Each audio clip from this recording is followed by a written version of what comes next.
Assalamualaikum warahmatullahi wabarakatuh. Pemirsa LDS TV dimanapun Anda berada, jumpa lagi dengan saya Rini Alfi Majidah dalam program Indahnya Islam. Program ini akan membahas tema-tema menarik, tema-tema aktual seputar Islam tentunya. Dan selama 30 menit ke depan, saya akan menemani aktivitas Anda dengan membahas tema agar tidak menjadi orang tua durhaka. Dan untuk membahas tema ini saya tidak sendiri pemirsa, karena bersama kita telah hadir seorang narasumber. Beliau adalah Ustazah Putri Jasmine, yaitu seorang pemerhati generasi. Langsung saja kita sapa Ustazah kita. Assalamualaikum warahmatullahi wabarakatuh Ustazah. Waalaikumsalam warahmatullahi wabarakatuh Mbak Rini. Bagaimana kabarnya hari ini Ustazah? Alhamdulillah sehat. Mbak Rini sehat ya? Alhamdulillah sehat Ustazah. Hari ini kita membahas tema agar tidak menjadi orang tua durhaka ya Ustazah. Ya betul. Masya Allah temanya begitu menarik ya Ustazah. Karena ini tema yang berbeda nih dengan kalimat yang biasa kita dengar. Benar Ustazah. Kalau mungkin biasanya kita sering mendengar ada anak durhaka ya Ustazah, ada malin kundan kalau di Indonesia. Ternyata ini temanya kita ambil orang tua nih yang durhaka, agar tidak menjadi orang tua durhaka. Ini memang ada ya Ustazah, orang tua durhaka. Baiklah Mbak Rini dan pemirsa LDS TV, alhamdulillahirabbil alamin. Allahumma sholli wa sallim wa barik ala sayyidina Muhammad wa ala alihi washabihi ajmain. Nah, tentang fenomena orang tua durhaka ya Mbak Rini, mungkin pemirsa juga baru dengar kok ada ya orang tua durhaka gitu. Yang kita tahu kan mungkin selama ini adalah kebaikan-kebaikan tentang orang tua dan balasan bagi anak yang tidak taat kepada orang tua ya. Terus juga terkait misalnya surga di bawah telapak kaki ibu, dan banyak hadis mengenai kewajiban kita taat kepada orang tua. Nah, kali ini kita membahas dari sisi yang berbeda gitu. Orang tuanya. Nah, ini terkait Mbak Rini dengan sebuah bukan hadis ya, ini terjadi di masa Khalifah Umar bin Khattab ketika beliau menjadi seorang khalifah ya, pengganti Khalifah Abu Bakar kan gitu. Ketika itu ada seorang ayah gitu yang mendatangi beliau dan mengadukan tentang anaknya yang durhaka gitu. Jadi sang ayah ini kemudian merasa sangat sakit hati dengan perlakuan anaknya itu, kemudian mengadu kepada Khalifah Umar. Ya Khalifah, aku ingin keadilan dari anakku yang bersikap durhaka kepadaku gitu. Nah, kemudian Khalifah Umar itu memanggil sang anak untuk dihadapkan kepada mereka. Jadi si anak itu ceritanya dipanggil nih ya. Nah, kemudian di sidang ditanya oleh Khalifah Umar, apakah benar yang dituduhkan oleh ayahmu gitu. Nah, kemudian sang anak ini menjawab dan juga sekaligus bertanya gitu, Khalifah gitu, apakah yang punya kewajiban berbakti itu hanya anak kepada orang tua gitu? Apakah anak itu tidak punya hak yang harus dipenuhi dari orang tuanya gitu? Nah, itu pertanyaan dari seorang anak tadi kepada kepada Khalifah Umar. Jadi singkat cerita kemudian ditelusuri oleh Khalifah apa yang sudah dilakukan anak dan apa pula yang sudah diberikan oleh sang ayah ya selama menjadi ayah gitu. Sehingga kemudian Khalifah Umar mengatakan bahwasannya ada 3 hal yang harus dipenuhi oleh orang tua kepada anaknya, yang ini menjadi hak bagi anak untuk dipenuhi dalam kehidupannya sebagai anak gitu ya. Yang pertama adalah memilihkan ibu yang baik Mbak Rini. Memilihkan ibu yang baik. Jadi itu hak dari anak itu harus dipenuhi. Anaknya belum terlahir. Belum lahir tapi ya sang ayah bahkan dari sebelum menikah harus memilihkan calon ibu yang baik untuk anak-anaknya kelak. Itu haknya anak yang merupakan kewajiban seorang ayah gitu. Yang kedua adalah memilihkan nama yang baik untuk anaknya. Nah, karena nama itu doa ya Ustaz? Iya, nama itu doa. Dan yang ketiga adalah kewajiban sang ayah itu mengajarkan Al-Quran Mbak Rini kepada anaknya. Iya. Al-Quran dan ilmu-ilmu agama. Iya. Nah, jadi 3 hal ini yang wajib dipenuhi oleh seorang ayah kepada anaknya sebelum, bahkan ya dari sebelum lahir. Untuk memahami apa sih maksudnya, mungkin kita bahas sedikit ya Mbak Rini ya. Jadi yang pertama adalah memilihkan ibu yang baik untuk anaknya. Itu gitu. dilakukan jauh sebelum anaknya lahir. Jadi Rasulullah telah memberikan panduan ya Mbak Rini ya kepada kita, kepada para pemuda gitu ya. Bagaimana sih cara memilih pasangan atau bagaimana cara memilih istri gitu ya. Nah, ini ilmunya bukan hanya untuk orang tua berarti. Iya, memilih calon dari ibu untuk anak-anaknya ya. Iya, jadi itu, Rasulullah mengatakan dalam hadisnya, tunkahul mar'u lil arba. Jadi wanita itu dinikahi karena 4 perkara. Yang Jadi, pertama apa Ustaz? Ya, yang pertama itu adalah karena keturunannya, ya. Kemudian karena hartanya, kekayaan. Kemudian yang ketiga karena kecantikannya, fisik ya. Yang keempat karena agamanya. Nah, setelah itu disebutkan, jadi memang kalau kita lihat motivasi menikah para laki-laki ya untuk menikahi seorang gadis itu nggak lepas dari yang 4 itu. Biasanya 4 ini. Iya. Kalau nggak yang 1, kedua, kalau nggak ketiga, keempat. Ya, atau dia mau semuanya ya dia akan cari yang punya semuanya gitu ya. Nah, tapi kemudian Rasulullah meneruskan dan sesungguhnya pilihlah yang keempat, yaitu dini, karena agamanya. Kenapa? Karena dengan itulah kau akan selamat dan beruntung, kata Rasulullah. Nah, ketika kita bedah, kok maksudnya kenapa sih kalau kita memilih wanita itu karena agamanya akan selamat dan beruntung? Karena memang kalau kita lihat, istri itu kan nanti juga akan menanggung beban ya, beban untuk mendidik generasi, Mbak Rini. Iya. Bukan hanya menjadi istri ya. Suami, benar. Jadi bayangkan saja kalau memilih istri gitu ya, yang tidak punya bekal agama gitu, sang anak itu mau dididik model apa gitu. Padahal ibu itu katanya madrasatul ula. Iya, gitu, sekolah pertama, teladan pertama yang dicontoh anak pertama gitu. Jadi maka kalau kita lihat sekarang ini, ketika misalnya ada anak-anak yang bermasalah, dia punya problem, kenakalan remaja, seharusnya yang ditilik pertama kali adalah peran ibu dan ayah ini berjalan nggak dalam keluarga gitu. Bagaimana ketika mengasuhnya, mendidiknya di dalam rumah, benar, Mbak Rini. Bekalnya sudah diberikan semua belum oleh ayah dan ibu gitu ya. Baik Ustazah, ini menarik sekali tema ini. Baru pertama saja penjelasan tentang tadi ya, memilih kriteria kriteria calon ibu ini sudah sangat memberikan pencerahan kepada saya dan pemirsa LDS TV tentunya. Tapi mohon maaf Ustazah, kita jeda sejenak, nanti kita akan lanjut lagi perbincangan kita. Dan pemirsa LDS TV jangan kemana-mana, tetap bersama kami di Indahnya Islam.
Masih bersama saya Rini Alfi Majidah di Indahnya Islam. Kita sedang membahas agar tidak menjadi orang tua yang durhaka.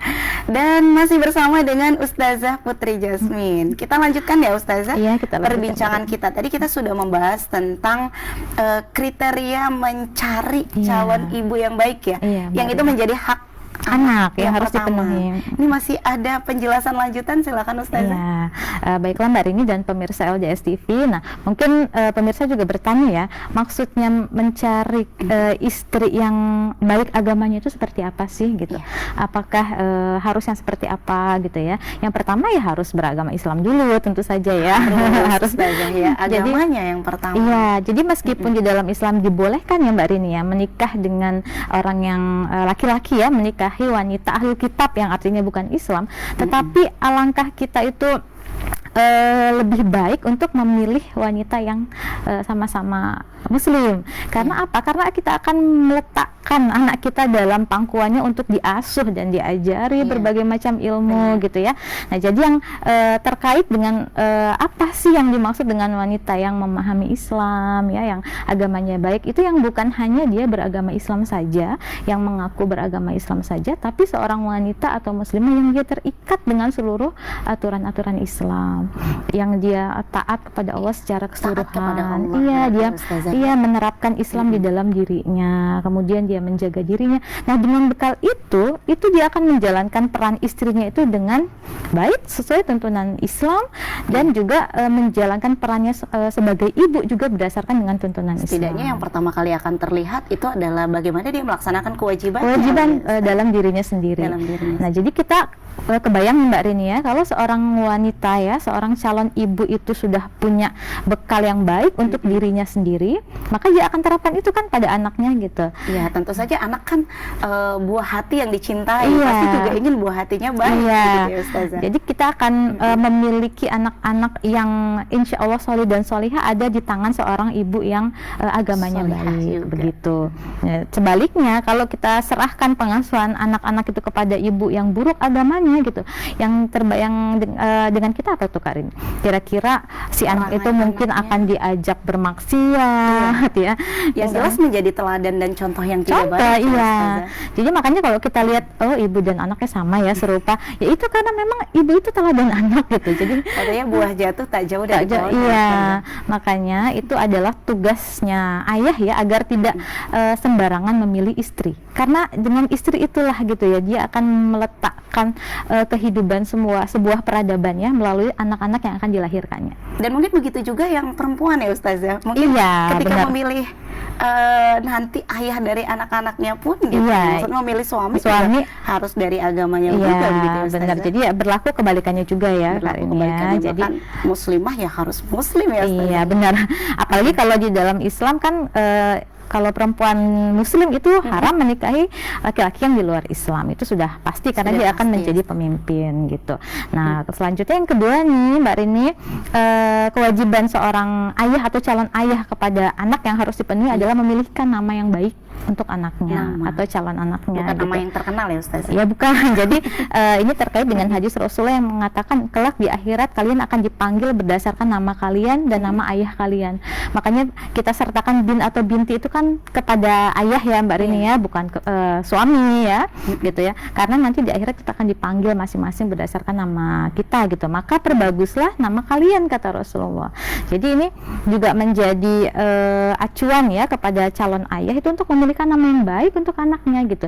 Jadi bukan hanya karena nama itu ngetren atau terdengar bagus tapi nggak punya makna atau justru maknanya buruk gitu. Ya, misalnya namanya Evo gitu ya atau ini sepertinya agak-agak ke Arab-Araban bagus, nggak taunya dia kasih nama anaknya Jahanam gitu kan. Nauzubillah min dzalik ya. Jadi kita harus memahami gitu, berilah nama seperti yang dicintai Allah, seperti Hammam, Abdullah, Abdurrahman atau para sahabat dan sahabiah, nama yang mengandung doa gitu, karena kita berharap kelak anak akan menjadi seperti yang kita berikan namanya itu gitu. Nah, selanjutnya yang ketiga ya, yang ketiga adalah hak anak untuk dipenuhi oleh orang tuanya adalah mengajarkan Al-Quran gitu. Mengajarkan Al-Quran itu Al-Qurannya membacanya atau bagaimana maksudnya? Nah, ini ada beberapa poin yang harus dipenuhi ya Mbak Rini ya, karena memang untuk mempelajari Al-Quran saat ini di masa sekulerisme yang deras sekali di tengah-tengah masyarakat ya Mbak Rini ya, masyarakat itu sudah jauh sekali dari Al-Quran gitu. Tuntunan hidupnya sudah bukan lagi Al-Quran, standar baik buruk perbuatannya bukan berdasarkan Al-Quran Nah, salah satu poin yang mau kita soroti adalah apakah ayah ini mengajarkan nggak sih kepada anaknya tentang Al-Quran. Nah, jadi apa saja yang terkait dengan mempelajari Al-Quran untuk anaknya adalah yang pertama, harus menanamkan keyakinan akidah ya, bahwasanya Al-Quran itu berasal dari Allah. Bukan Rukun sekedar iman. membaca Iya. alif bata Iya. bisa membaca Al-Quran. Tapi kalau kita melihat sekarang itu justru banyak membaca saja generasi banyak yang kurang. Nah, itu ya. Masya Apalagi Allah. jadi tuntunan. Iya, di masa era teknologi yang sudah semakin canggih, di mana kita bisa belajar dimanapun ya Mbak Rini ya, kita masih temukan fakta anak-anak itu buta huruf Al-Quran gitu. Padahal mungkin dari sisi akademisnya tinggi gitu ya, maju gitu, dapat posisi pekerjaan yang baik, ternyata masih buta huruf Al-Quran gitu. Nah, jadi yang pertama tadi, ayah harus menanamkan anak untuk mengimani Al-Quran sesuai dengan rukun iman ya. Kan kita ada iman kepada kitab-kitab Allah. Kemudian juga mengajarkan Al-Quran itu bagaimana cara membaca. Nah, terkait dengan ini mungkin sekarang banyak fenomena ya Mbak Rini ya, anak-anak itu kita dorong untuk menjadi penghafal Al-Quran gitu, berlomba-lomba untuk banyak-banyak menghafal Al-Quran, itu baik sekali. Tetapi jangan lupa, orang tua jangan abai untuk memahamkan anak itu yang sedang dibaca itu maksudnya apa, Maknanya gitu. begitu ya, Ustaz? Maknanya, Penerapannya. pemahamannya, iya. Iya. Jadi jangan sampai 30 juz kita hafal tapi kita nggak memahami apa yang kita baca, apalagi mau menerapkannya gitu. Jadi kalau sampai seperti itu bahaya, karena anak-anak itu tidak tahu sebenarnya Al-Quran ini mau minta apa sih dari saya sebagai seorang muslim gitu ya. Karena masih banyak juga ternyata anak-anak umat gitu ya saat ini yang ternyata tingkah lakunya itu jauh sekali dari tuntunan Al-Quran, padahal misalnya sekolahnya di sekolah yang berbasis Islam. Karena tadi orang tua abai untuk mengajarkan Al-Quran dari sisi memahami maknanya dan juga mengajak untuk menerapkannya, pembiasaan seperti itu. Nah, jadi hal itu yang belum banyak dilakukan dan menjadi PR bagi para ayah dan juga orang tua. Bukan hanya ayah tapi mungkin seluruh elemen ya Ustaz. Iya. Karena sekarang saya lihat memang menjamur di mana-mana, banyak orang yang menginginkan anaknya menjadi hafiz Quran. Iya, Ustazah. benar. Tapi ternyata walaupun banyak hafalan, satu hafalan masih banyak salah, Iya. kedua tingkah lakunya juga Iya, akhirnya tidak mencerminkan berubah. anak yang solih-solihah. Iya. gitu. Dari sisi pergaulan tidak tertunjuki dengan Al-Quran, padahal sehari-hari Al-Quran dihafalkan, kan itu miris ya Mbak Rini ya, seperti Masya itu. Allah. Baik Ustazah, menarik sekali perbincangan kita ya Ustazah, dan ini sangat menginspirasi, mencerahkan, dan tentu saja saya dan pemirsa LDS TV penasaran nih untuk membahas lebih lanjut bagaimana menjadi orang tua yang tidak durhaka nantinya. Tapi kita break sejenak ya Ustazah, dan pemirsa LDS TV jangan kemana-mana, tetap bersama kami di Indahnya Islam.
Masih bersama saya Rini Alfi Majidah di program Indahnya Islam, dan kita sedang membahas tema agar tidak menjadi orang tua yang durhaka bersama Ustazah Putri Jasmine. Kita lanjutkan ya Ustazah, Ya, insya Allah, perbincangan Mbak kita.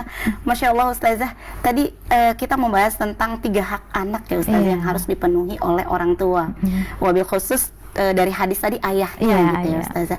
Tapi tadi kita juga sudah membahas tentang begitu banyak sekarang ini di masyarakat memang menjamur orang tua yang menginginkan anaknya hafiz Quran, pandai membaca Al-Quran, tapi ternyata banyak yang mempercayakan ke sekolah, pada kenyataannya ternyata juga tidak bisa gitu ya Ustazah, dari sisi perilaku membaca juga kurang. Ini kira-kira fenomena ini bisa terjadi bagaimana Ustazah? Iya Mbak Rini, jadi memang untuk pendidikan anak ini ya Mbak Rini, itu nggak bisa dilakukan oleh satu pihak gitu. Jadi kalau kita pengen anak kita itu jadi anak yang solih, yang akhlaknya mulia, menjadi anak-anak penjaga dan penghafal Al-Quran gitu, itu nggak bisa kita semata-mata titipkan saja di sekolah terus kita pilih angkat tangan gitu ya. Bagus, Iya, sediakan dana gitu ya Mbak Rini ya, terus orang tua tidak mau tahu gitu. Nah, harus ada sinergis antara orang tua dan sekolah gitu untuk bersama-sama menjaga. Kalau di sekolah ya memang itu tanggung jawab sekolah ya, selama di sekolah pihak sekolah memantau bagaimana perkembangan anak. Namun kan setelah dipulangkan ya ke rumah, itu menjadi kewajiban orang tua, iya, menjaga keluarga, orang tua dan juga masyarakat Mbak Rini. Iya, kita juga sebagai masyarakat punya tanggung jawab untuk saling menjaga anak kita dan anak-anak orang lain juga gitu. Jadi kalau di dalam Islam kan kita ada 3 pilarnya Mbak Rini ya, gitu ya, pembentuk masyarakat yang solih-solihah yang baik ya. Yang pertama individu yang bertakwa, yang kedua masyarakat yang saling peduli, dan yang ketiga adalah negara yang menjadi benteng terkuat ya, penjagaan gitu. Nah, jadi kalau dari individunya saja orang tua itu abai, ya sudah, berarti dari poin pertama saja sudah lewat ya gitu. Nah, karena apa? Dari ketika anak itu dari rumah saja tidak mendapatkan pondasi yang baik ya dari kedua orang tuanya, dia nggak punya bekal gitu. Sementara lingkungan masyarakat sekarang ini kan begitu liberal ya Mbak Rini ya, begitu permisif gitu, memperbolehkan semua kemaksiatan dan mendiamkan kayak dan gitu. itu memberikan pengaruh yang negatif pada anak. Nah, jadi akan membuat lebih sulit lagi gitu mendidik anak kalau tidak terjadi tadi sinergis antara sekolah, orang tua, masyarakat, dan terutama negara. Ini tidak karena peran negara itu vital dan luar biasa Mbak Rini. Kalau negara tidak menjalankan perannya untuk melindungi generasi, semisalnya memfilter semua konten-konten yang bisa membahayakan akhlaknya, membahayakan pemikirannya, sikapnya, itu nggak akan bisa berjuang sendiri orang tua. Iya, gitu. tapi Masya Allah ya Ustazah, bagaimanapun kita hidup di zaman ini yang harus kita hadapi, Jadi bagaimana nih Ustazah, saya dan pemirsa LDS TV di rumah tentunya, ada nggak Ustazah tips-tipsnya supaya di zaman sekarang kita bisa menjadi orang tua yang baik dan tidak menjadi orang tua yang durhaka? Ya. Baiklah Mbak Rini dan pemirsa LDS TV, ya mungkin ini yang Rasulullah maksudkan ya, bahwasanya setiap muslim itu wajib untuk menuntut ilmu, karena cakupan ilmu Islam yang harus kita pelajari itu bukan hanya tentang sholat, tapi salah satunya adalah terkait dengan mendidik anak atau parenting ya, juga terkait dengan pernikahan. Sebelum menikah hendaknya kita tuh sudah menguasai fikih pernikahan gitu. Belajar dulu baru menikah. Jadi sebelum kita melangkah kita sudah punya ilmunya. Jadi harus seperti apa kita sebagai seorang istri atau suami kepada pasangan, juga bagaimana kita harus menjadi orang tua atau calon orang tua semenjak anak dari dalam kandungan, bahkan sebelum calon anak itu ada di dalam kandungan itu sudah ada petunjuk dari Rasulullah bagaimana supaya nanti anak-anak yang dilahirkan itu menjadi anak-anak yang bertakwa gitu. Jadi kalau seorang muslim aja tidak mau mencari ilmu sebagai kewajiban atas dirinya sendiri ya, yaitu akan timbul masalah-masalah berikutnya. Ketidaktahuan seorang muslim akan satu hal itu kan berakibat fatal ya Mbak Rini ya. Tidak tahu cara mendidik anak, tidak tahu cara menjadi ibu, tidak tahu cara menjadi ayah gitu. Kemudian abai, ya akhirnya apa, hak-hak anak tadi tidak terpenuhi. Sehingga muncullah fenomena orang tua durhaka yang maunya anak itu taat ya, selalu taat, berbakti gitu, membahagiakan dan membanggakan. Iya. Nah, di satu sisi juga standar membahagiakannya itu adalah standar kapitalisme, yaitu apa? Ketika sukses materi, ketika sukses jabatan, terkenal meskipun misalnya akhlaknya minim atau bahkan nol gitu ya. Itu dikatakan sukses ketika standar berbaktinya atau standar kebaikan seorang anak adalah materi, via sistem kapitalisme saat Menarik ini, sekali gitu. dan sepertinya memang harus dilanjutkan lagi mungkin di tema-tema yang lain Insya Allah, tentang Mbak Rini. ilmu bagaimana menjadi orang tua mendidik anak agar menjadi anak solih-solihah ya Ustazah. Iya Mbak Rini. Nah, jadi itu yang harus kita lakukan ya Mbak Rini. Jadi selain memastikan calon istri kita adalah calon suami kita adalah orang yang paham agama, terus setelah menikah itu jangan berhenti menuntut ilmu. Harus terus Belajar gitu ya, karena kan kita melaksanakan pernikahan itu ya kalau bisa seumur hidup, menjadi orang tua juga seumur hidup, meskipun nanti anak sudah menikah kan peran kita nggak berhenti gitu. Nah jadi itu yang disampaikan oleh Khalifah Umar, yang dimaksudkan adalah supaya hak-hak anak itu sebagai umat itu terpenuhi oleh ayah dan ibunya. Jadi ayah dan ibunya harus paham dulu agama, karena itulah bekal untuk mendidik anak-anaknya nanti gitu Mbak Rini. Dan agama itu bukan sekedar sholat. Iya, bukan sekedar sholat, tapi seluruh cakupan Islam dari Al-Quran dan hadis, mengenai seluruh bagian kehidupan kita, aktivitas kita, apa saja yang harus kita jalani dalam kehidupan berdasarkan Islam, seperti itu Mbak Rini. Berarti memang harus terus belajar. Iya. Sebelum menikah belajar fikih pernikahan. Sudah menikah nanti hamil belajar bagaimana mendidik anak ketika dalam kandungan. Dan semua sesuai step by step semuanya begitu ya Ustazah. Iya, karena sudah ada Mbak Rini di dalam Islam, semuanya sudah lengkap kok, tinggal dibuka dan dibaca dan dipelajari. Parenting dari mulai anak 0 bulan sampai anaknya besar sampai balik itu tahap-tahapannya ada semua untuk dilakukan gitu oleh orang tua. Nah itu kalau nggak dicari kan nggak punya ilmunya ya Mbak Rini ya. Dan kita kebingungan ini kayak mana, pas anak itu sudah bermasalah baru kita kelimpungan mencari jalan keluar. Padahal banyak sekali hal yang terlewatkan sampai si anak itu terbentuk karakter yang rusak tadi gitu. Makanya bagaimana solusinya kalau anaknya sudah keburu ya, sudah keburu jadi bermasalah, ulangi lagi stepnya itu Mbak Rini yang ketinggalan tadi Masya gitu. Allah. Jadi walaupun misalnya mungkin sekarang selaku orang tua sudah punya anak sekian dengan umur sekian, tetap harus belajar ya Ustazah. Iya, harus belajar. Harus belajar untuk memperbaiki di masa depannya nanti. Baik Ustazah, menarik sekali perbincangan kita, tapi mohon maaf Ustazah karena waktunya sudah hampir habis. Mungkin silakan Ustazah jika ada closing statement yang ingin Ustazah sampaikan. Iya, Mbak Rini dan pemirsa LDS TV, kita sebagai seorang muslim itu sudah memiliki tuntunan ya dari Al-Quran dan As-Sunnah. Rasulullah juga bahkan sudah mencontohkan apa saja yang harus kita lakukan di dalam hidup kita, juga termasuk cara mendidik anak gitu ya. Apa yang Umar bin Khattab selaku khalifah itu menyampaikan ya, bagaimana agar tidak menjadi orang tua durhaka, itu harus kita penuhi ini sebagai seorang orang tua ya, untuk tadi memilihkan ibu atau ayah yang baik, bahkan dari semenjak mereka belum lahir, memberikan nama yang baik, juga mengajarkan mereka Al-Quran agar anak-anak ini menjadi umat yang baik, menjadi anak-anak yang soleh dan soleha. Itu aja bekalnya Mbak Rini gitu. Jadi kalau itu tidak terpenuhi, maka kriteria orang tua durhaka itu akan tersemat kepada orang tua tadi gitu. Masya Allah Ustazah, jazakillah khairan Ustazah atas pembahasannya, dan mudah-mudahan di lain waktu kita bisa berbincang kembali tentang parenting dan menambah ilmu untuk saya dan pemirsa LDS TV selaku orang tua di rumah. Insya Allah Mbak Rini. Baik pemirsa LDS TV, demikianlah tadi program Indahnya Islam, dan Anda dapat mengikuti program ini di jam dan gelombang yang sama, tentunya hanya di LDS TV. Saya Rini Alfi Majidah dan kru yang bertugas mohon undur diri dan mohon maaf apabila banyak salah dan kekurangan. Bangga menjadi muslim, bangga menjadi muslimah karena indahnya Islam. Wassalamualaikum warahmatullahi wabarakatuh.